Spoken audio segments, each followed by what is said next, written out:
Hello friends, हम start करने जा रहे हैं आपका management accounting CMA intermediate new syllabus 2022 का एक सेकंड ग्रुप में है। इंटरमीडिएट का मैनेजमेंट अकाउंटिंग आपका पेपर नंबर 12 है और ये 100 मार्क्स का सब्जेक्ट है और इसके बारे में हम आज स्टडी करने जा रहे हैं, ठीक है ना।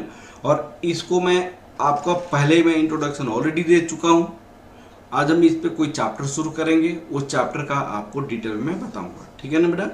अब देखिए, हमने उस चैप्टर में क्या क्या पढ़नी है, क्या क्या स्टडी करनी है, इसके बारे में आज डिस्कस करेंगे। और इस चैप्टर का कितना standard costing and variance analysis, इस चैप्टर का आपके सब्जेक्ट में कितना वेटेज है, वो सारे के बारे में हम आज डिस्कस करने जा रहे हैं। तो वेटेज देख रहे हैं हम, कितना वेटेज है इस चैप्टर का। प्लीज़ आप देखिए, ये स्टैंडर्ड कॉस्टिंग जो आपको पढ़नी है, यहाँ पे standard costing, activity based costing, decision making tools, transfer pricing, standard costing part D का है। Standard costing and variance analysis, standard costing insight from the leading company, ये है। ये आपका इसका इंफॉर्मेशन दिया हुआ है। इसकी वेटेज कितनी है स्टैंडर्ड कॉस्टिंग का, उसको हमें आपको दिखाना है। मैं दिखाना चाहता हूँ ये कितने मार्क्स का या स्टैंडर्ड कॉस्टिंग पूछा जाएगा, ठीक है। यहाँ पे आपको मार्क्स दिया हुआ है। मार्क्स के बारे में पहले बताता हूँ एक बार। आपके चैप्टर में देखिएगा, ये वाला आपका सेक्शन है। इंट्रोडक्शंस आपकी 5 मार्क्स का है और स्टैंडर्ड कॉस्टिंग एंड वेरिएंस 6 में है आपका, 15% का है। मैंने 15 नंबर का ये चैप्टर्स है टोटल, ओवर 100 में 15% का ये है। सबसे ज़्यादा वेटेज आपका 30% है marginal costing, application of marginal costing and short term decision making, transfer pricing, ये 30% है। उसके बाद आपको 15% का ये वाला चैप्टर है जो कि स्टैंडर्ड कॉस्टिंग है। और forecasting, budgeting and budgetary control आपको 15% का है। अगर एग्जाम में आपको प्रिपरेशन करनी है तो 30% सबसे पहले मार्जिनल कॉस्टिंग हो जाएगा, 15% आपको स्टैंडर्ड कॉस्टिंग हो जाएगा, 15% बजटरी हो जाएगा, 60% तो यही हो गया। जब 60% ये हो गया तो सबसे पहले आपको 60% आप 3 चैप्टर अगर करते हैं तो आपका हो जाता है। तो सबसे पहले ये वाला स्टार्ट कीजिएगा, उसके बाद तो छोटे छोटे टॉपिक है वो आपका कंप्लीट हो जाएगा। एक्टिविटी बेस्ड कॉस्टिंग 1 या 2 क्लास में कंप्लीट होने का चांसेस जो 2 नंबर है। इंट्रोडक्शन ऑफ मैनेजमेंट तो बहुत आसान है, 5 मार्क्स, तो ये 15% हो जाएगा। 75% तो बहुत आसान से हो जाएगा, ठीक है।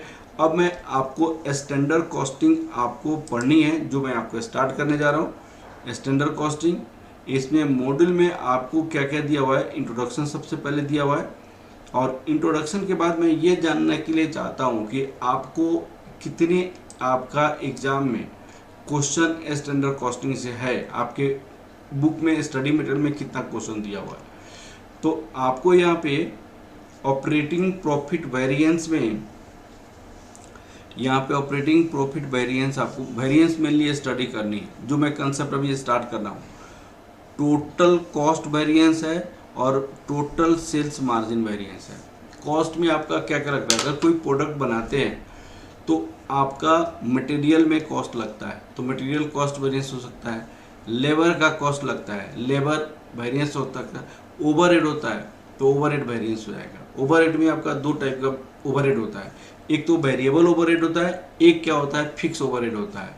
तो आपका यहाँ पे मटेरियल, लेबर का वेरिएंस, मटेरियल का वेरिएंस, ओवरहेड का वेरिएंस। ओवरहेड में वेरिएबल और फिक्स हो जाएगा। अब इस वेरिएंसेस में आपको और क्या क्या चीज़ स्टडी करनी है, तो labour rate variance, labour efficiency variance, फिर material price variance, usage variance.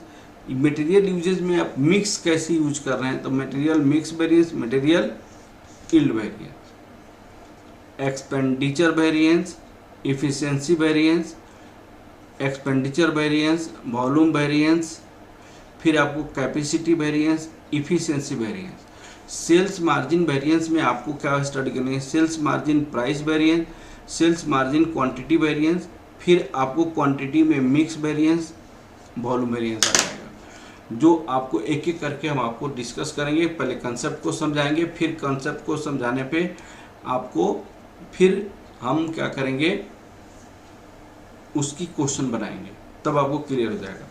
अब एक फेवरेबल और एक एडवर्स होता है। व्हाट इज द फेवरेबल, एक एडवर्स होता है। देखिए, कोई प्रोडक्ट बनाएंगे, मान लो कोई आप प्रोडक्ट बना रहे हैं, आपने सोचा कि 10 रुपया हमारे इसकी कॉस्ट लगेगा, लेकिन आपका एक कॉस्ट अगर मान लिया जाए 8 रुपये में आपने बना लिया, आपने एक्सपेक्ट किया था 10 रुपया और 8 रुपये बना लिया, तो आपने 2 रुपये बचा लिया, तो इसको कहते हैं फेवरेबल। इस सिचुएशन को हम क्या कहते हैं, फेवरेबल। अगर आपने सोचा कि भाई 10 लगेगा, आपने उस पर प्रोडक्ट बनाया तो 12 रुपया लग गया, तो ये इसको क्या कहते हैं, एडवर्स। इसको क्या कहते हैं हम, एडवर्स। जब आप स्टैंडर्ड कॉस्ट नोट करते हैं उससे एक्सेस कॉस्ट लग जाता है, उसको कहते हैं एडवर्स। और जब स्टैंडर्ड कॉस्टिंग नोट करते हैं उससे कम कॉस्ट लगता है, उसको क्या कहते हैं, फेवरेबल कहा जाता है। तो ये छोटी छोटी कंसेप्ट है जो मैं एक एक करके आपको डिस्कस करूंगा, और मैं चाहता हूं कि अभी आपको दिखाना चाहता हूं कि भाई इसमें कितने क्वेश्चंस हैं जो कि आपको करनी है। इलस्ट्रेशन नंबर 1 बहुत आसान है। अब आपका इसी तरह question number material price variance का इलस्ट्रेशन नंबर 2 आ जाएगा, ये भी बहुत आसान है। एक एक करके हम पहले कंसेप्ट को समझाएंगे और कंसेप्ट बेस्ड क्वेश्चन करेंगे। आपका टोटल क्वेश्चन इसमें कितने हैं, 22 क्वेश्चन हो गए। अब आपका यहाँ पे सेल्स वेरिएंस का भी ले लीजिए, तो आपका यहाँ पे 23 हो गए सेल्स तक। यहाँ पे कितने क्वेश्चंस आ जाएंगे, आप देखिए 27 हो गया।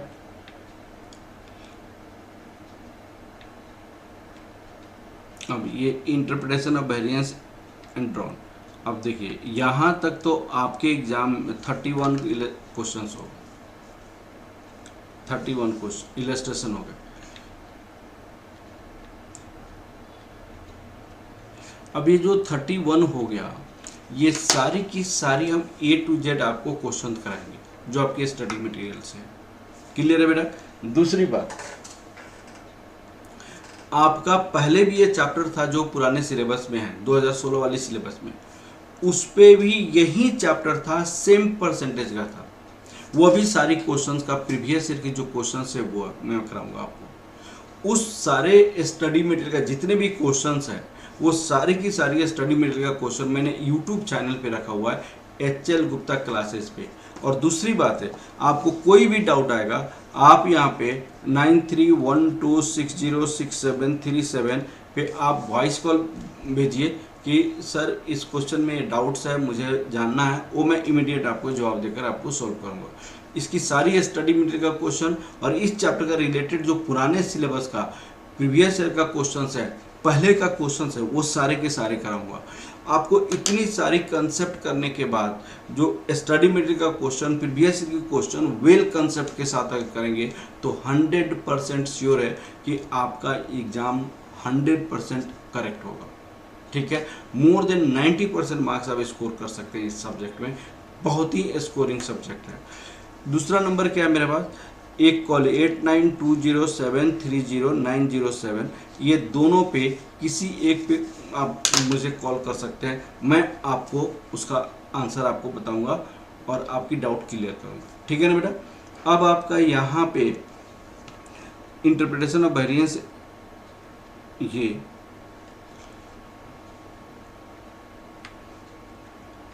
32 नंबर इलस्ट्रेशन है।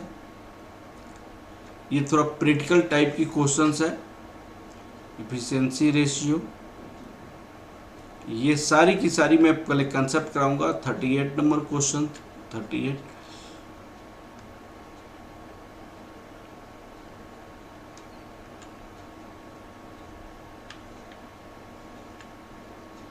49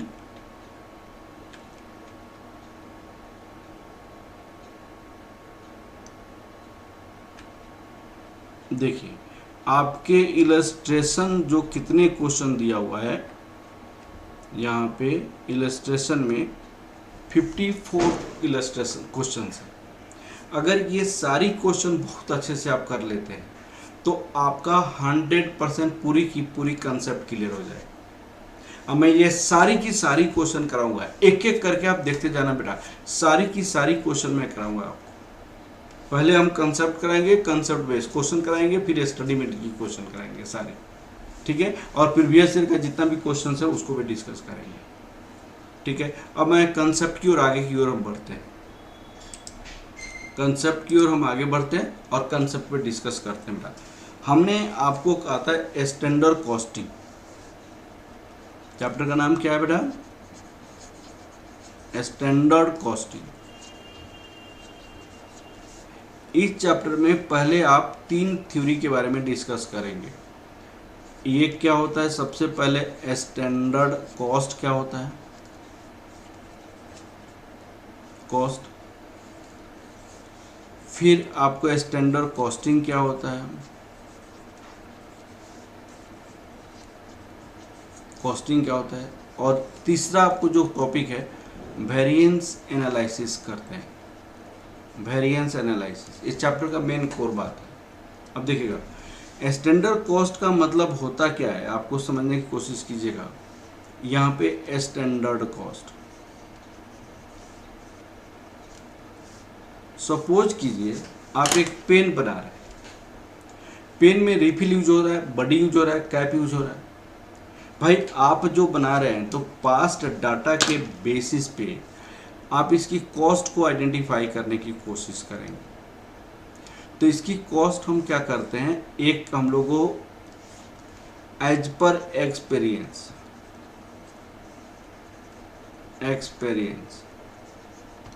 आप इसकी एक कॉस्ट डिटरमाइन करेंगे,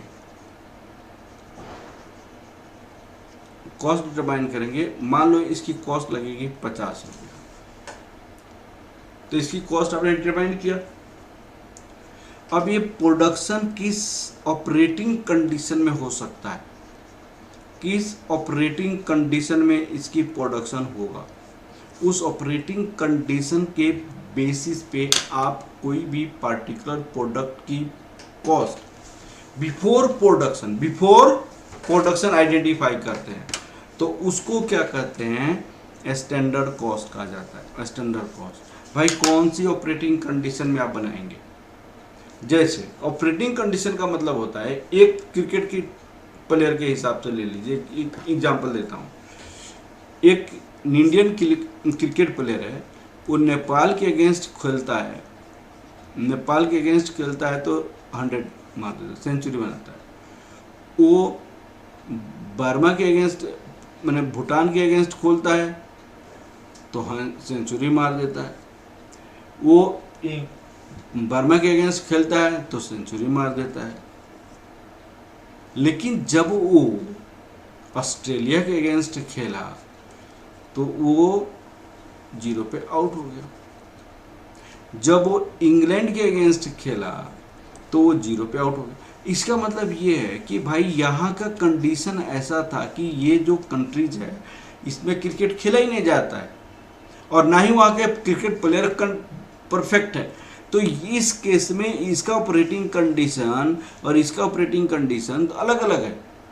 भाई ये वाला वो इसको कंपेयर किससे कर सकते हैं, एक ऐसी टीम से जहाँ पे क्रिकेट नहीं खेला जाता है, लेकिन जहाँ का प्लेयर बहुत स्ट्रांग है उसको तो अलग तरीके से आप मेजर करेंगे। तो भाई जो आप प्रोडक्शन कर रहे हैं कौन सी कंडीशन में आप प्रोडक्शन कर रहे हैं, और उस कंडीशन में अगर प्रोडक्शन करेंगे तो कितनी कॉस्ट इनकट करनी चाहिए, जो प्री डिटरमाइंड होता है, प्रोडक्शन के पहले डिटरमाइन करते हैं, उसको कहते हैं स्टैंडर्ड कॉस्ट। स्टैंडर्ड कॉस्ट कहा जाता है। अब दूसरा क्या होता है, स्टैंडर्ड कॉस्टिंग। अब स्टैंडर्ड कॉस्टिंग किसे कहते हैं इसको समझिए। स्टैंडर्ड कॉस्टिंग, स्टैंडर्ड कॉस्टिंग सबसे पहले हम क्या करते हैं, हम स्टैंडर्ड कॉस्ट निकालते हैं कोई भी प्रोडक्ट का। हम क्या करते हैं, स्टैंडर्ड कॉस्ट को आइडेंटिफाई करते हैं। Standard cost of each element. अब ईच एलिमेंट का मतलब क्या हो जाता है, आपके पास 3 टाइप का कॉस्ट लगता है। एक तो होता है मटेरियल, एक होता है लेबर, एक होता है आपको ओवरहेड। हर एक एलिमेंट की आप कॉस्ट को आइडेंटिफाई कीजिए। उसके बाद ये बिफोर प्रोडक्शन होता है, ये बिफोर प्रोडक्शन। प्रोडक्शन के पहले आप हर एक एलिमेंट की कॉस्ट को आइडेंटिफाई कीजिए। उसके बाद आफ्टर प्रोडक्शन, आफ्टर प्रोडक्शन आप क्या कीजिए, आप एक्चुअल कॉस्ट को आइडेंटिफाई कीजिए। एक्चुअल कॉस्ट को, ये एक्चुअल मटेरियल हमारे पास कितना लगा, मटेरियल कितना लगा, लेबर कितना लगा, एक्चुअल ओवरहेड कितना लगा। ठीक है। तीसरे केसेस में क्या है, हमने सोचा था मटेरियल मानो 15 रुपया लगा, एक्चुअल में मटेरियल की कॉस्ट हमारी 20 हो गई। तो इस दोनों में जो डिफरेंसेज होता है उसको कहते हैं वेरिएंस। उसको क्या कहते हैं, वेरिएंस। हम क्या करते हैं, ₹15 माइनस ₹20। हमने सोचा था 15, हमने लगाया 20, तो ये आपको 5 रुपए की जो वेरिएंसेज आ रहा है, जो डिफरेंसेज आ रहा है, इसको कहेंगे एडवर्स। एडवर्स क्यों कहेंगे, हमने सोचा था उससे ज़्यादा कॉस्ट लग गया, हमने जो सोचा था उससे ज़्यादा कॉस्ट लग गया, तो इसको कहते हैं वेरिएंस। तो हम तीसरे में क्या करते हैं, वेरिएंस एनालिसिस आइडेंटिफाई करते हैं कि भाई क्या वेरिएंस, क्या डिफरेंसेस है पहले की कॉस्ट में, सोचा हुआ कॉस्ट में और एक्चुअल कॉस्ट, इसको एनालिसिस करना है। अब इसको क्या करनी है, आपको एप्रोप्रिएट अथॉरिटी के पास, एप्रोप्रिएट अथॉरिटी के पास हम इसको क्या करते हैं, सेंड करते हैं। एप्रोप्रिएट अथॉरिटी के पास सेंड करते हैं कि भाई आप जो है ये वाली हमारे पास पहले हमने इतना सोचा गया था, अब इतना कॉस्ट आ गया, इतना वेरिएंस आ गया, अब आप डिसीजन लीजिए। ठीक है। तो उस डिसीजन को जो लिया जाता है उसको कहते हैं वेरिएंस एनालिसिस कहा जाता है, दैट इज द वेरिएंस। यहाँ पे तो हमने सिर्फ वेरिएंस निकाला। अब नाउ द वेरिएंस एनालिसिस क्या होता है, तीसरा पार्ट में मैंने क्या कहा कि आपको वेरिएंस एनालिसिस निकालनी है। वेरिएंस एनालिसिस, तो what is the variance analysis. Variance analysis का मतलब होता है कि भाई साहब सबसे पहले standard cost minus actual cost निकालकर आप वेरिएंस निकालिए। वेरिएंस का आप रीजन फाइंड आउट करने की कोशिश कीजिए। What is the reason behind variance, क्यों हमने सोचा था उतना कॉस्ट नहीं हुआ, क्यों हमारे पास ज़्यादा कॉस्ट हो गई। हमने सोचा था भाई साहब यहाँ पे 15 रुपया लगेगा, हमने लगा दिया 20 रुपया, तो भाई 20 रुपया क्यों लग गया, उसका रीजन क्या होगा, व्हाट इज द रीजन। अब आपको क्या करना पड़ेगा, मैंने अगर रीजन है तो उसकी रेस्पॉन्सिबिलिटी किस आदमी के पास जाता है, रेस्पॉन्सिबिलिटी आपको कौन उठाएगा, भाई वो कॉस्ट को ज़्यादा लगा तो उसकी रेस्पॉन्सिबिलिटी कौन उठाएगा। भाई साहब ये कॉस्ट को ओवरऑल, ये चैप्टर का मतलब है कि कॉस्ट को मिनिमाइज करना। तो भाई आपने पूछा कि कितनी कॉस्ट लगेगी, तो एक्सपर्टाइज पर्सन के साथ पूछा और जो एक्सपर्ट हो गए उन्होंने बताया कि 15। भाई आपने बोला था 15 लेकिन लग गया 20, तो क्यों लगा 20, उसका रीजन फाइंड आउट करने की कोशिश करेंगे। हो सकता है कि आपको जेन्युइन इन्फ्लेशन के कारण लग गया, हो सकता है कि आपकी नेग्लिजेंसी के कारण लग गया, हो सकता है कि ब्रेकडाउन ऑफ मशीनरी के कारण लग गया, हो सकता है कि लेबर शॉर्टेज के कारण लग गया। कोई ना कोई तो रीजन तो होगा ना भाई। तो उस रीजन का रेस्पॉन्सिबल पर्सन कौन है, कौन आदमी उस रेस्पॉन्सिबिलिटी उठाएगा, उसको पनिश करेंगे। आपकी जो आदमी उसकी रेस्पॉन्सिबिलिटी है उसकी पनिशमेंट भी होगा। ठीक है ना। तो इस तरह हम क्या करते हैं, वेरिएंस एनालिसिस करते हैं और वेरिएंस एनालिसिस करके हम ये फाइंड आउट करने की कोशिश करते हैं कि भाई जो रेस्पॉन्सिबल पर्सन है उसको आप रेस्पॉन्सिबिलिटी दीजिए। अब वो रेस्पॉन्सिबिलिटी अपने सही से नहीं उठाता है तो उनकी सैलरी से काटिए, उनकी कॉस्ट से काटिए और आप वेरिएंस एनालिसिस कीजिए।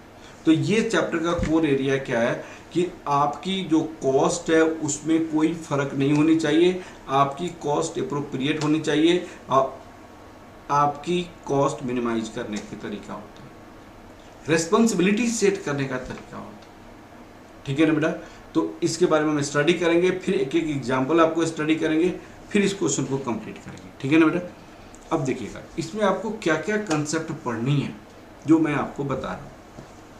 देखो बेटा, हमारे पास इनिशियल कंसेप्ट, आपके पास जो initial concept of the standard costing, जो एग्जांपल मैंने बताया अभी बताऊंगा, material price variance, usage variance, cost variance, इसका 1 और 2 क्वेश्चन से आपको क्लियर करूंगा।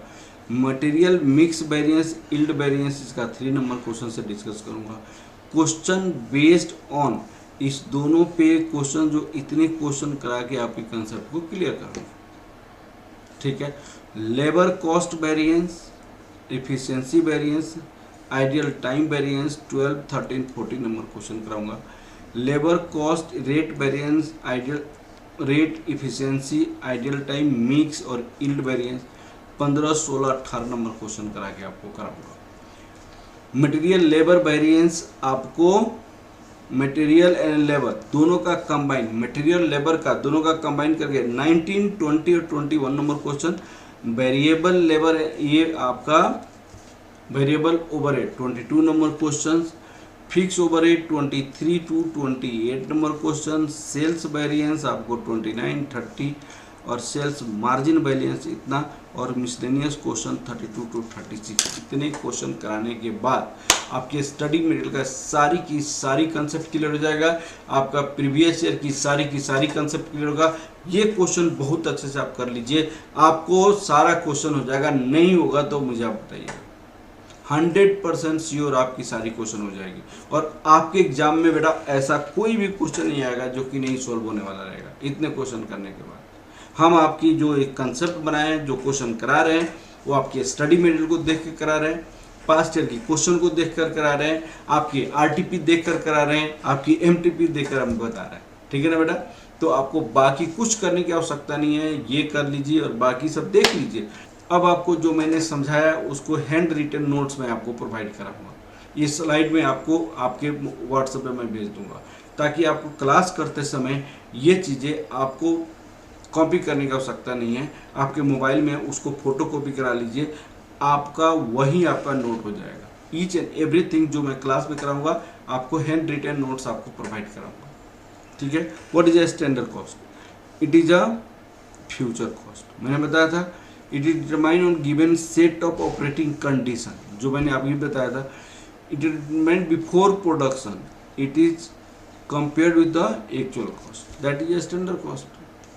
दूसरा मैंने स्टैंडर्ड कॉस्टिंग मैंने आपको समझाया था। Standard costing, what is standard costing? अब देखिए यहाँ पे मैंने आपको यहाँ पे बताया standard costing. Standard cost of each element is calculated, material हो गया, लेबर हो गया, ओवरहेड का। Standard cost is compared with the cost of production, मैंने actual cost of production. Standard cost को मटेरियल से कंपेयर कीजिए, लेबर को लेबर से कंपेयर कीजिए, ओवरहेड को ओवरहेड से कंपेयर कीजिए। Find the variance between set standard cost and actual cost and presentation of information appropriate level. आप इसकी डिफरेंसेस को निकालिए। अब आपको इसको कहेंगे वेरिएंस। अब आपका क्या होता है? वेरिएंस एनालिसिस किसे कहा जाता है? The amount of variance, difference कितनी है, रीजन क्या है, कॉजेज ऑफ वेरिएंस, क्या रीजन्स है, the person responsible for variance, कौन सी पर्सन रेस्पॉन्सिबल है उस वेरिएंस के लिए, corrective action to be taken, क्या आपका एक्शन लिया जाएगा ताकि उस टाइप की वेरिएंस बाद में ना हो। ये तीनों के बारे में मैंने बहुत अच्छा समझाया है और हैंड रिटन नोट्स आपको प्रोवाइड करा दूंगा। मैं यहाँ पे क्यों नहीं लिख रहा हूँ, समझा दिया बहुत अच्छे से, अच्छा से नोट्स बना के आपको भेज दूंगा। आप इसी नोट्स को फोटोकॉपी करा लीजिए, क्यों दूसरे को नोट्स को फोटोकॉपी कराएंगे। ठीक है ना बेटा, अब आप आपके पास आ जाए। अब मैं आपको कहता हूँ कि वेरिएंस एनालिसिस को कैसे करनी, कैसे एनालिसिस करनी है। अब देखिएगा, हमने बेटा आपको कहा कि मटेरियल कॉस्ट, मटेरियल कॉस्ट दो रीजन से होता है, एक तो consumption of raw material, consumption of raw material, एक price of raw material, price of raw material. मान लीजिए कोई प्रोडक्ट आप बनाते हैं, आप उसमें 10 kg रॉ मटेरियल लगता है, 10 kg, और 10 kg raw material at the rate of ₹5 के रेट से लगता है। तो आपने सोचा कि वो प्रोडक्ट बनाने में हमें कितना पैसा लगेगा, 50 रुपये मटेरियल की कॉस्ट लगेगी। आपने सोचा 50 रुपये मटेरियल की कॉस्ट लगेगी। अब क्वेश्चन है कि ये कौन बताएगा आपका कि 10 kg उसमें मटेरियल लगेगा। तो आपके पास एक एक्सपर्ट पर्सन्स होंगे, उसको कहते हैं प्रोडक्शन मैनेजर। उसको क्या कहा जाता है? Production manager. प्रोडक्शन मैनेजर ने कहा कि भाई 10 रुपये लगेगा। ठीक है भाई, प्रोडक्शन मैनेजर को हम सैलरी देते हैं कि भाई आप बताओ इस प्रोडक्ट की कॉस्ट कितनी लगेगी। प्रोडक्शन मैनेजर ने कहा कि 10 रुपये लगेगा। ठीक है भाई, 10 रुपये लगेगा। दूसरा आपका होता है कि मटेरियल को परचेज करने वाला को हम कहते हैं परचेज मैनेजर। हम कहेंगे परचेज मैनेजर। परचेज मैनेजर ने कहा कि मैं 5 रुपये में खरीद के लाऊंगा 1 kg। ठीक है, अब इन एक्चुअल में हो सकता है कि इसका डिफर हो। इन एक्चुअल में ये 12 kg लग गया मटेरियल, लेकिन ये जो है वो 5 रुपये की रेट से ही लगा। तो आपको यहाँ पे कॉस्ट कितनी हो गई? 60 रुपये हो गई। कॉस्ट तो 60 रुपये हो गई ना बेटा, तो कॉस्ट तो बढ़ गया। ये आपका पहला केस है। ये आपका सेकंड केस में डिस्कस करने जा रहा हूँ। इन एक्चुअल में ये तो 10 kg लगा, लेकिन ये ₹6 के रेट से लगा, 60 रुपये कॉस्ट हो गया। तो भाई हमने सोचा था 50, लेकिन यहाँ पे 60 हो गए। अब भाई कौन रेस्पॉन्सिबिलिटी किस केस में है? तो हमने तो यहाँ पे 50 के बदले में 10, तो वेरिएंस कितना हुआ इसमें बताइए। यहाँ पे वेरिएंस कितना हुआ? 50 सोचा था 60 हो गया, यहाँ पे ₹10। यहाँ पे 50 सोचा 60 हो गया, यहाँ पे ₹10। अब बात है ये रेस्पॉन्सिबल पर्सन कौन होगा किस केस में? रेस्पॉन्सिबिलिटी किसके केस में जाएगी? कौन इसको सुधारेगा? अब हमारे ये जो इंफॉर्मेशन है, ये आपका इंफॉर्मेशन किसके पास जाएगा? ये चेयरमैन के पास जाएगा। चेयरमैन के पास जाएगा। चेयरमैन प्रोडक्शन मैनेजर को बुलाएगा। प्रोडक्शन मैनेजर कहेगा यार तुमको मैं सैलरी देता हूँ, तुमको मैं पैसा देता हूँ, किस काम के लिए देता हूँ? कि मेरी कॉस्ट को करेक्ट डिसीजन देने के लिए। तो चेयरमैन कहेगा कि सर हमने तो 10 kg बताया था, तो बेहुदा 10 kg बताया था, तो 12 kg क्यों यूज कर दिया? चेयरमैन को डांटेगा। चेयरमैन उनको कहेगा कि तुमने 10 kg बोला था तो लगा दिया 12 kg, तो कॉस्ट में तो फर्क हो गया, 2 kg तुमने ज़्यादा लगाया। और परचेज ने क्या कहा? उसको 5 रुपये की रेट से परचेज कर लिया। तो भाई साहब हमारे पास 10 रुपया हमारे पास एक्स्ट्रा कॉस्ट लग गया। इसका मतलब 10 रुपया हमारे पास एडवांस हो गया। तो ये 10 रुपये तुम्हारी गलती से हुआ, 10 रुपये तुम्हारी गलती से हुआ। और इसकी पैसा का जो सैलरी पैसा जो तुम्हारी गलती से हुआ प्रोडक्शन मैनेजर के कारण, वो प्रोडक्शन मैनेजर ने कहा था 10 kg 12 kg लगा दिया, तो प्रोडक्शन मैनेजर की सैलरी से पैसा जाएगा। तो प्रोडक्शन मैनेजर एक बार उसकी सैलरी जब काटोगे ना, तो दोबारा इस गलती को करने की काम ही नहीं करेगा, दोबारा इस गलती को करेगा ही नहीं करेगा। तो इस तरह कॉस्ट हमारा कम मैंने आपका मिनिमाइज हो जाएगा। ठीक है ना? तो इसका फॉर्मूला एक्चुअल होता क्या है? Standard quantity minus actual quantity into यहाँ पे स्टैंडर्ड प्राइस होता है। यहाँ पे स्टैंडर्ड प्राइस होता है, और इस वेरिएंसेस को हमारी नाम जो होता है उसको कहते हैं मटेरियल यूसेज वेरिएंस कहा जाता है। इसको मटेरियल यूसेज वेरिएंस कहते हैं। मटेरियल की यूजेज के कारण आपका फर्क पड़ा। ठीक है। अब आपका दूसरा केस ले लीजिए। दूसरा केस, यहां पे ये जो प्रोडक्शन मैनेजर तो 10 केजी बोला था, 10 केजी लगाया,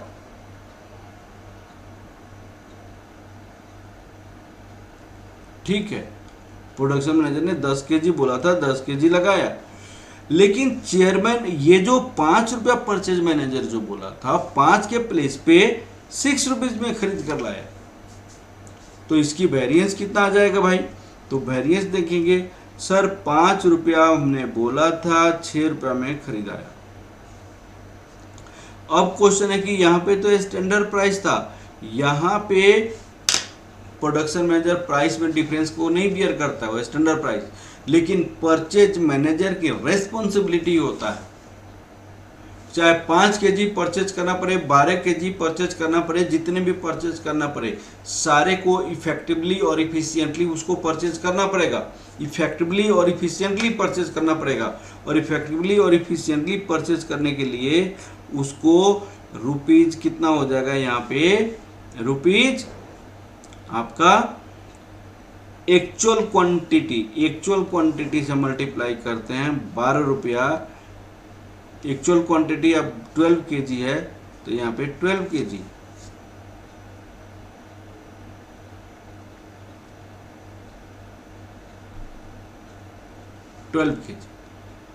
एक्चुअल क्वांटिटी से मल्टीप्लाई करेंगे, तो यहाँ पे जो डिफरेंसेज आएगा वो आपको कितना हो जाएगा, यहाँ पे ₹12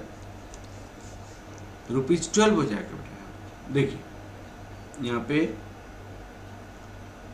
हाँ एक्चुअल क्वांटिटी यहाँ पे 10 केजी, नहीं एक्चुअल क्वांटिटी तो इसमें 10 ही केजी लगाया, यहाँ पे 10, यहाँ पे 10, जितने भी आपको परचेज करना पड़े तो यहाँ पे 10 हो जाएगा। एक्चुअल क्वांटिटी तो 10 ही लगाया आपने ना, प्राइस में डिफरेंस हो।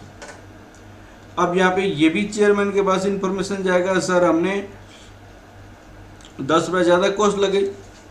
अब चेयरमैन बुलाएगा परचेज मैनेजर को कि भाई साहब आप आ जाओ, आपने बोला था कि मैं 5 रुपये में खरीद के लाऊंगा, आपने सेम मटेरियल को 6 रुपये में क्यों खरीद के लाए? 6 रुपये में आपने क्यों खरीद कर लाया?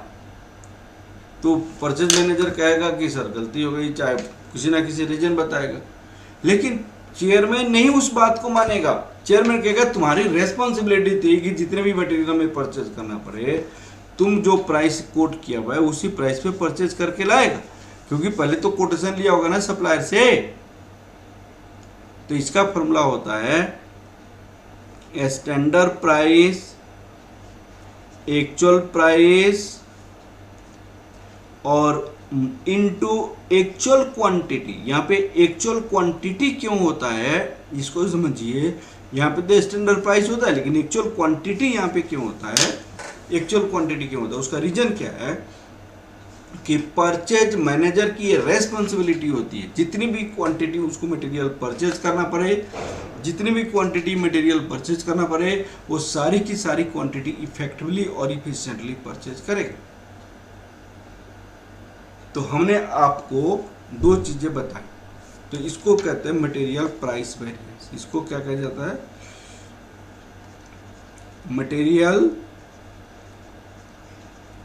प्राइस, एक्सक्यूज मी, इसको कहते हैं मटेरियल प्राइस वेरिएंस कहा जाता है। क्लियर है बेटा? समझ आ गया दोनों पॉइंट्स?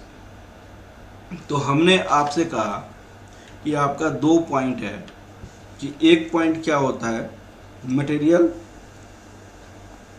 यहाँ पे मटेरियल कॉस्ट, मटेरियल कॉस्ट में क्वांटिटी इनटू प्राइस होता है। क्वांटिटी के कारण जो यूज होता है और एक प्राइस के कारण होता है। क्वांटिटी के कारण प्रोडक्शन मैनेजर रेस्पॉन्सिबल होता है, प्रोडक्शन मैनेजर रेस्पॉन्सिबल होता है। प्राइस के कारण परचेज मैनेजर रेस्पॉन्सिबल होता है, परचेज मैनेजर रेस्पॉन्सिबिलिटी होता है। इसको कहते हैं material usage variance. Usage variance होता है, मटेरियल यूसेज वेरिएंस का मतलब होता है standard quantity for actual output. Actual output, ये वाली पॉइंट हमें एकदम अच्छे से समझना है। एक्चुअल आउटपुट क्यों होगा उसको मैं समझाऊंगा अभी। Standard quantity for actual output, standard actual quantity, actual quantity, standard price, ये होता है। यहाँ पे इसकी सिंबॉलिक टर्म में कैसे लिखते हैं, standard quantity for actual output minus actual quantity into standard price. अब यहाँ पे आपको देखनी है, ये इसका परचेज मैनेजर रेस्पॉन्सिबल होता है, इसको कहते हैं material price variance. Price variance होता है। अब मटेरियल प्राइस वेरिएंस को हम कैसे कैलकुलेट करते हैं, standard price minus actual price. लेकिन यहाँ पे हमारा फॉर्मूला होता है एक्चुअल क्वांटिटी। एक्चुअल क्वांटिटी, भाई एक्चुअल क्वांटिटी क्यों होता है, क्या रीजन है कि एक्चुअल क्वांटिटी होता है? तो एक्चुअल क्वांटिटी होने का एक रीजन क्या है कि परचेज मैनेजर की ये रेस्पॉन्सिबिलिटी होती है कि जितनी भी मटेरियल आप परचेज कर रहे हो, जितनी भी मटेरियल आपको परचेज करना पड़े, सारी की सारी मटेरियल इफेक्टिवली और इफिशिएंटली आपको परचेज करना पड़ेगा। जितनी भी मटेरियल परचेज करना पड़े, सारी की सारी मटेरियल आपको इफेक्टिवली और इफिशिएंटली आपको परचेज करना पड़ेगा। ठीक है ना बेटा, इसलिए एक्चुअल क्वांटिटी होता है। यहाँ पे standard price minus actual price, यहाँ पे एक्चुअल क्वांटिटी, ये सिंबॉलिक टर्म में एक फॉर्मूला हो गया। अब क्वेश्चन है कि एक्चुअल आउटपुट का क्या मतलब होता है, यहाँ पे एक्चुअल आउटपुट का क्या मतलब होता है। अब इसको आप लोग समझिए, एक्चुअल आउटपुट का मतलब क्या होता है, इसको समझिए पहले। यहाँ पे होता क्या है, यहाँ पे होता क्या है, मान लीजिए हमने प्रोडक्शन मैनेजर से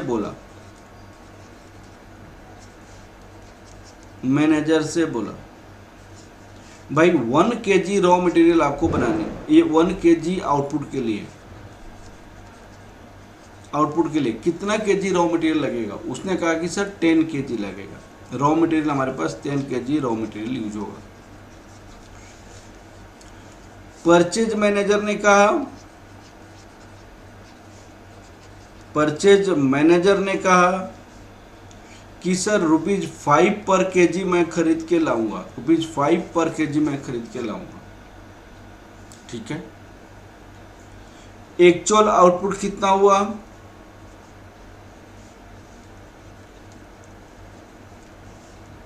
₹5 kg। Actual raw material use कितना हुआ? यूज कितना हुआ? ये आपको 55 kg। अब देखिएगा, चेयरमैन अगर प्रोडक्शन मैनेजर को बोलेगा कि भाई साहब, अब देखिएगा चेयरमैन प्रोडक्शन मैनेजर को बोलेगा कि भाई तुमने बोला था कि आउटपुट के लिए 10 kg मटेरियल लगेगा, तुमने 55 kg यूज कर दिया और इसकी प्राइस कितनी है? ₹5। ये तुमको दंड देना पड़ेगा, ये तुम्हारी सैलरी से कटेगा। अब प्रोडक्शन मैनेजर तो बर्बाद हो जाएगा इसमें। प्रोडक्शन मैनेजर क्या कहेगा कि सर सुनिए, मैंने आपको 10 kg बोला था 1 kg आउटपुट के लिए, लेकिन आपने मुझसे बनवा लिया कितना? एक्चुअल आउटपुट आपने मुझसे बनवा कितना लिया? 5 kg बनवा लिया। आपने मुझसे कितना बनवाया? आपने 5 kg बनवा लिया। तो 5 kg, अगर 1 kg के लिए आउटपुट के लिए मैंने 10 kg बोला है, तो आपने तो 5 kg बनवाया। तो 5 kg के लिए 10 × 5 kg that equal to 50 kg होना चाहिए ना। तो तो आप जो कंपेयर 1 केजी आउटपुट के लिए कितना मटेरियल आपने पूछा, 5 केजी आपने आउटपुट बनवा लिया, तो 5 केजी मैंने 55 यूज किया, तो ये तो गलत है। आपको होना चाहिए 50 केजी से कंपेयर कीजिए, क्योंकि 5 केजी बनाने में मेरे अनुसार 50 केजी लगना चाहिए था। मेरे अनुसार जैसे 1 केजी में 10, तो 5 केजी आपने बनाया आउटपुट, तो 10 × 5 50 केजी मैंने आपको बोला था, हमने 55 लगा दिया, 5 केजी ज़्यादा लग गया मुझसे, तो मेरी गलती है, मेरी सैलरी काट लीजिए आप 5 केजी का। तो ये आपको फॉर्मूला होता है 50 - 55 × 5। तो यहाँ पे जो फॉर्मूला होता है, स्टैंडर्ड क्वांटिटी तो होनी चाहिए, लेकिन स्टैंडर्ड क्वांटिटी तो होनी चाहिए, लेकिन एक्चुअल आउटपुट के बेसिस पे, एक्चुअल आउटपुट के बेसिस पे स्टैंडर्ड क्वांटिटी होनी चाहिए। स्टैंडर्ड क्वांटिटी तो होनी चाहिए, लेकिन एक्चुअल आउटपुट के बेसिस पे। और यहाँ पे क्या है, स्टैंडर्ड आउटपुट, यहाँ पे क्या है, standard actual, standard quantity, actual quantity, यहाँ पे actual quantity into standard price. हाँ जी, बताइए समझ आया कि नहीं आया बेटा? एकदम अच्छे, standard quantity for actual output. ठीक है, तो यहाँ पे मैंने क्यों लिखा था ये वाली चीज़ें एक्चुअल आउटपुट, उसका रीजन है कि जितनी स्टैंडर्ड क्वांटिटी जो प्रोडक्शन मैनेजर बताया उसी के रेशियो में जितना क्वांटिटी बनेगा वह देंगे। अब एक क्वेश्चन बनाते हैं, अब उस क्वेश्चन करके देखते हैं बेटा, ठीक है ना। फर्स्ट क्वेश्चन ही बनाएंगे हमें, ये सारी एग्जाम्पल है जो कि मैं आपको भेजूंगा, और ये वाली क्वेश्चन हम बनाकर देखते हैं बेटा, ठीक है ना। मटेरियल कॉस्ट वेरिएंस एक्चुअली क्या होता है, material price variance plus material usage variance, दोनों को कंबाइन करेंगे तो मटेरियल कॉस्ट वेरिएंस हो जाएगा। अब क्वेश्चन पढ़ते हैं, ये क्वेश्चन को बनाते हैं बेटा। क्वेश्चन क्या है, RS Limited has adopted a standard costing furnished for the following information। Standard cost क्या दिया हुआ है, material for 7 kg finish goods, ये 7 kg फिनिश गुड्स के लिए दिया है बेटा, 10 kg लग रहा है। अगर आप 7 kg आउटपुट होगा, ये वाला रिलेशन आपको बहुत अच्छे से समझना है, तो आपको 10 kg रॉ मटेरियल यूज होगा, 10 kg रॉ मटेरियल। ये आपको सबसे पहले आपको ये पढ़ना पड़ेगा कि स्टैंडर्ड कितनी यूनिट हम बना रहे हैं और उसके लिए कितना मटेरियल बन रहा है, ठीक है। ये आपको ₹10 पर kg, ये आपका स्टैंडर्ड प्राइस है। दूसरी, एक्चुअल आउटपुट कितनी है, 21,000 kg, आपका ये हो गया एक्चुअल आउटपुट। और ये मटेरियल यूज्ड, एक्चुअल क्वांटिटी आपने कितना यूज किया, 28,000 kg, और प्राइस इसका कितनी है, 2,52,000। अब क्वेश्चन कैसे आपको पढ़ना चाहिए और कैसे आपको स्टार्ट करना चाहिए उसके बारे में क्वेश्चन में बता रहा हूं। कैसे पढ़ना चाहिए, कैसे स्टार्ट करना चाहिए। हमेशा क्वेश्चन को सबसे पहले आपको क्या देखना चाहिए, बात हमेशा माइंड में रखना है। हमेशा सबसे पहले आप एक्चुअल आउटपुट देखिए, क्वेश्चन में हमेशा एक्चुअल आउटपुट को देखिए। दूसरा आप क्या देखिए, relation of standard output and standard input. ये आपको आउटपुट फिनिश गुड्स हो गया है, ये आपका रॉ मटेरियल हो गया। ये क्या रिलेशन दिया हुआ है, हमेशा ऐसे ही स्टार्ट करेंगे। इस क्वेश्चन में एक्चुअल आउटपुट क्या दिया हुआ है, 21,000 kg एक्चुअल आउटपुट। ये रिलेशन क्या है कि भाई साहब आपको यहाँ पे रिलेशन क्या है, material for 7 kg of finish goods, तो यहाँ पे रिलेशन दिया हुआ है 7 kg। 7 kg के लिए कितनी kg रॉ मटेरियल लगेगा? 10 kg। तो यहाँ पे रिलेशन आपको कितना दिया हुआ है? 10 kg। तो ये आपका दूसरा हो गया। तीसरे में आपको क्या फाइंड आउट करनी है? Find standard quantity for actual output. Actual output, ये वाला आपको इंफॉर्मेशन आपके पास जाना जरूरी है। Standard quantity for actual output ये आपको निकालना जरूरी है। इस क्वेश्चन में इसको कैसे निकालेंगे? सबसे पहले वर्किंग नोट, सबसे पहले ये वाला वर्किंग नोट बनाएंगे। क्या करेंगे? Calculation of standard quantity for actual output. Standard quantity for actual output, ये सबसे पहले काम करना है। और ये दोनों देखने के बाद, ये दोनों देखने के बाद होता है। अब आप क्या है भाई, आपने इतना बनाया, एक्चुअल में इतना बनाया, आपका रिलेशन ये दिया हुआ है for 7 kg output standard raw material required. कितनी रॉ मटेरियल चाहिए? ये 10 kg चाहिए। ये इंफॉर्मेशन दिया हुआ है हमारे पास। 7 kg बनाने के लिए 10 kg रॉ मटेरियल चाहिए। एक्चुअल में हमने कितना बनाया? एक्चुअल में हमने कितना बनाया बेटा? एक्चुअल में हमने बनाया 21,000 kg। फॉर 21,000 kg के लिए कितना चाहिए होगा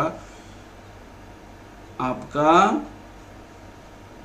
10 डिवाइडेड बाई 7 इंटू 21,000, ये हो जाएगा 30,000 kg हो जाएगा। इसको कहेंगे standard quantity for actual output. इसको कहेंगे standard quantity for actual output. इसको कहेंगे standard quantity for actual output. इसको कहेंगे जितनी एक्चुअल में आउटपुट हुआ है उसके बेसिस पे एक्चुअल क्वांटिटी कितना लगेगा उसकी इंफॉर्मेशन दिया हुआ है। क्लियर है ना बेटा? हाँ जी बताइए, क्लियर है एकदम अच्छे से? अब आप देखिए, हम क्या करते हैं, यहाँ पे एक टेबल बनाते हैं और वो टेबल सारी डाटा को ऑब्जर्व करता है। क्या है? Table showing standard and actual data for output. कितने आउटपुट के लिए? 21,000 kg। ये आपको टेबल हमेशा बनाना पड़ेगा, ये हमेशा बनाना पड़ेगा टेबल। इसी टेबल पे सारी फॉर्मूला में आपको याद करा दूंगा। यहाँ पे standard quantity for actual output, यहाँ पे स्टैंडर्ड प्राइस, यहाँ पे स्टैंडर्ड कॉस्ट, यहाँ पे एक होता है रिवाइज्ड स्टैंडर्ड क्वांटिटी। इसके बाद में बताऊंगा, अभी नहीं है, इसका यूज नहीं है। Actual quantity, actual price, actual cost, ये इंफॉर्मेशन। अब सुनिएगा, यार standard quantity for actual output कितना निकाला गया था? 30,000। ये मैंने यहाँ पे निकाला है 30,000। स्टैंडर्ड प्राइस क्या था? 10 रुपया। तो यहाँ पे लिखेंगे 10।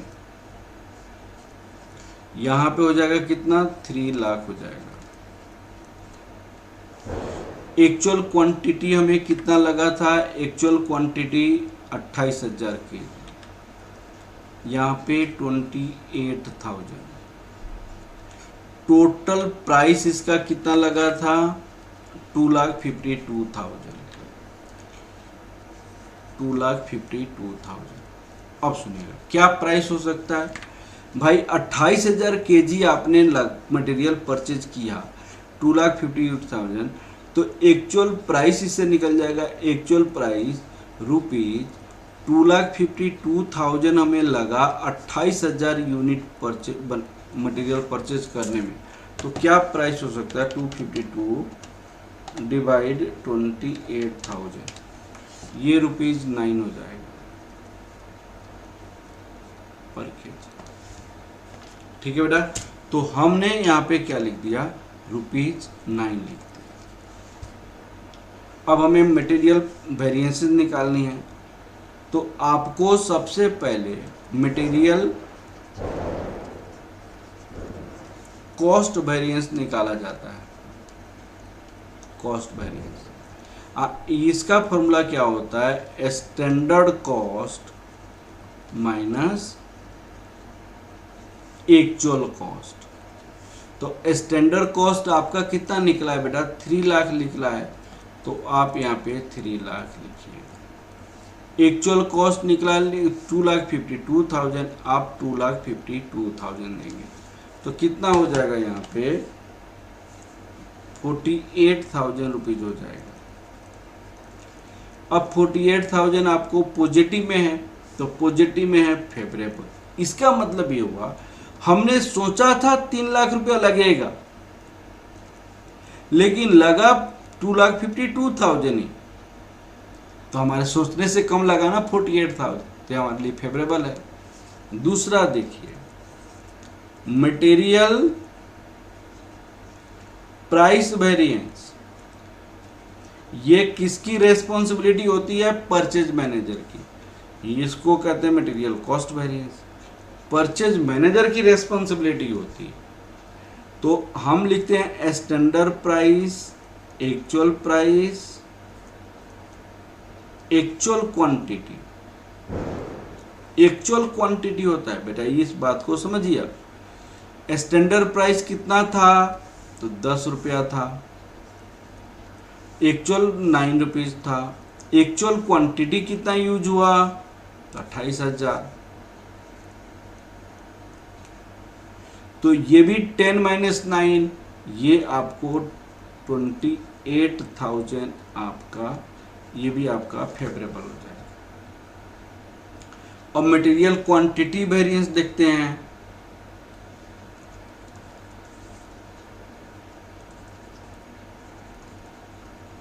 Material usage variance, standard quantity for actual output, जितना आउटपुट हुआ उसके लिए कितनी क्वांटिटी, माइनस एक्चुअल क्वांटिटी, ये फॉर्मूला था। एक्चुअल में कितना लगा इनटू स्टैंडर्ड प्राइस, तो ये आपको 30,000 लगा। ये आपको एक्चुअल में 28,000 लगा। स्टैंडर्ड प्राइस आपका कितनी है भाई, 10 रुपया है, तो 10 रुपया लिखिए। टोटल आपका कितना हो जाएगा 20,000, ये भी आपका फेवरेबल। इस दोनों का जो सम करेंगे, इस दोनों का सम करेंगे, तो आपका कितना आ जाएगा ₹48,000 होगा, जो आपको इसके बराबर होना चाहिए, इसके बराबर होनी चाहिए। क्लियर है ना बेटा, दोनों का जो कॉस्ट है उसके बराबर होनी चाहिए। बताइए बेटा समझ आया कि नहीं। कुछ और क्वेश्चन जब कराऊंगा तो आपको बहुत अच्छे से समझ आएगा। प्राइस के difference, material price variance, quantity का डिफरेंस, मटेरियल क्वांटिटी वेरिएंस या material usage variance, total cost का डिफरेंस, मटेरियल कॉस्ट वेरिएंस होता है। इसको आप बार बार रिवाइज करेंगे, 2 बार रिवाइज करेंगे, कंसेप्ट क्लियर हो जाएगा। ये आपको टेबल हमेशा बनाना पड़ेगा। ये आपका वर्किंग नोट है जो कि करना पड़ेगा। सबसे पहले एक्चुअल आउटपुट देखिए, रिलेशन ऑफ स्टैंडर्ड आउटपुट और स्टैंडर्ड इनपुट का रिलेशन देखिए कि स्टैंडर्ड कितना बनेगा, कितने इनपुट पे, वो क्या रिलेशन दिया हुआ है, इस रिलेशन के बेसिस पे हम क्या निकलेगा, standard quantity for actual output निकालना जरूरी है, ये वाला। और उसी पे क्वेश्चन बनेगा भाई साहब। जब आप कंपेयर करेंगे तो एक्चुअल क्वांटिटी, एक्चुअल आउटपुट और स्टैंडर्ड आउटपुट दोनों का आउटपुट बराबर करके कॉस्ट को कंपेयर करोगे ना, तो आउटपुट को आपको बराबर करना पड़ेगा। ठीक है ना बेटा? ओके, चलिए बेटा आज की क्लास हम इतना ही रहने देते हैं। बेटा आप अपनी पूरी डाउट्स मुझसे जरूर पूछेंगे, मैंने नंबर ऑलरेडी दिया हुआ है, कोई भी प्रॉब्लम होगा मैं आपको सॉल्व करूंगा। आपको मैं चैलेंज करता हूं कि कोई भी क्वेश्चन आपके एग्जाम में ऐसा नहीं आएगा जो मेरा पढ़ाया हुआ नहीं रहेगा और आपका डिस्कस किया हुआ नहीं रहेगा। सारी की सारी क्वेश्चन हम डिस्कस करेंगे। ओके, थैंक यू क्लास बेटा, थैंक यू बेटा।